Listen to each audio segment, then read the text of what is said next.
Is it ever okay to show clients a home outside of their price range? If so, how much wiggle room do you have?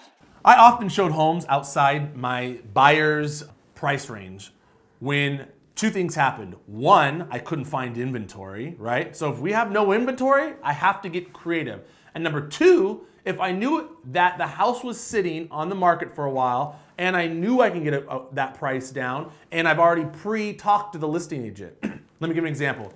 So if my client can afford a $400,000 home and I pull, okay, I want to pull 405, 410, $415,000 properties and I want to look at them. I didn't send them to my client because I didn't want them to see them, fall in love with it, and me know the seller's never going to go to 400,000. I would look at all the properties, let's say there are 5, I'd call the listing agents, I'd get all the details. Why has it been sitting on the market so long? How motivated is your seller? How bad do they want? Yada, yada, yada, yada. I'd ask all these questions. I'd then go show the property, and then what I would do is I would then write the offer if my client liked it. Now, that is always what I did in every circumstance, because if my buyer could only afford 400, but I knew I can get 430, 420, 415 price range down, one, I looked like a negotiation king, right? My client loved that. Two, I'm getting them the home they want. And three, I did my research, which a lot of us are not doing research. We're not doing it. So I would never want to show a client a home that I knew that the seller wasn't going to come down, because it's a waste of my time. It's a waste of my client's time. My client gets excited. We know how clients get, they all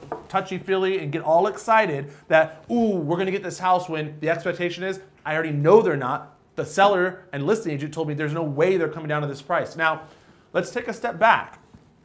Let's discuss what I would do to present that offer, right? A lot of my secret sauce and a lot of the skills that I learned, which I'll teach you guys here right now, I actually presented my offer in a very different way. So we just talked about how to show a property overpriced, how to present an offer that's maybe overpriced. What I would do is I would actually do my own CMA, very detailed, and I would send it along with my offer to the listing agent. Now, I know a lot of you are like, Tyler, that's nothing new. No, it's new if you put it on steroids. I had such details in there.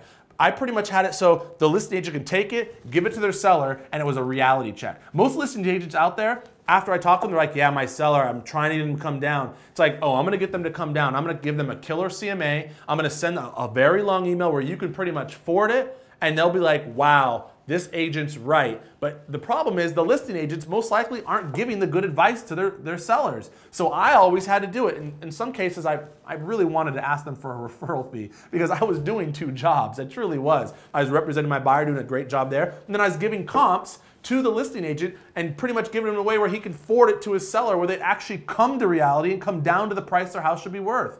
I think that we have to start using these skills, especially in competitive markets. I'm seeing a lot of this because my sales exec, Jesse's buying a house, and it's crazy because his realtor's not using these tactics and he's losing out on property. So go out there and execute on some of these items. Use this, take it, and learn.